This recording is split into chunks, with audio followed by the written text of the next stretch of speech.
Hello everyone, I'm Uncle Bobby TV, and I'm going to be showing you how I beat an international master in a game of chess. So let's start off by looking at this game. So we get e4, e5, this is very common, this is probably the most common opening in chess.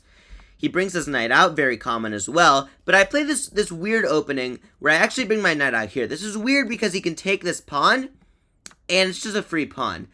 But he doesn't do it, instead he just develops his knight. I develop my knight, he brings his bishop out, and I bring my bishop out as well.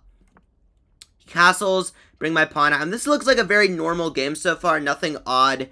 But as you'll see, I get a very nice advantage later in the game. So he brings his pawn out, looking for a pawn break, trying to fight for the center here, and I take the pawn. Now keep an eye on the clock as well, by the way, this is a bullet game, so we each have less than a minute right now.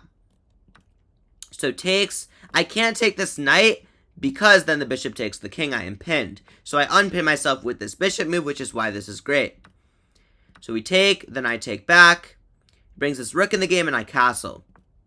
He brings his bishop out. Now I didn't like this move that much because it doesn't really do anything. I mean if he takes the knight I just take back, so it doesn't really have any threats, but I guess it gets his bishop in the game. So I attack his bishop, he goes back, I bring my rook in the game, he brings his queen in the game. And this is all very standard chess, nothing that unusual. But now I bring my rook in the game and I'm actually attacking his pawn, so he defends it by moving the pawn forward.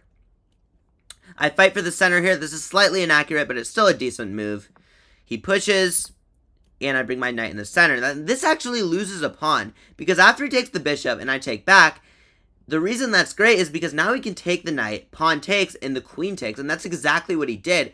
I take back, and now he gets this free pawn here, and he's actually just up a full pawn for basically nothing in return. Now I bring my rook in the game. I push this pawn to try to open up this rook, and also to attack the knight. He moves the knight, and I bring the bishop in the game. Now attacking the queen, trying to bring my pieces in better squares, trying to get them more in the game. So he puts his queen back, push my pawn forward, trying to maybe make him take. I don't know if it's good, but I'm sort of desperate at this point. I have very little time, keep in mind. I have 13 seconds here. So I take, he takes back. Bring my bishop in the center more. Now here he could have probably taken this pawn, but instead he chooses to attack my bishop. I bring it back. And I bring my queen here.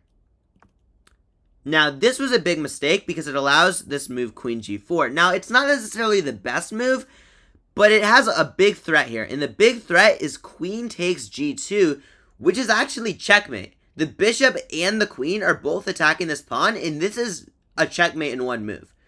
And he plays h3. He has 31 seconds on the clock.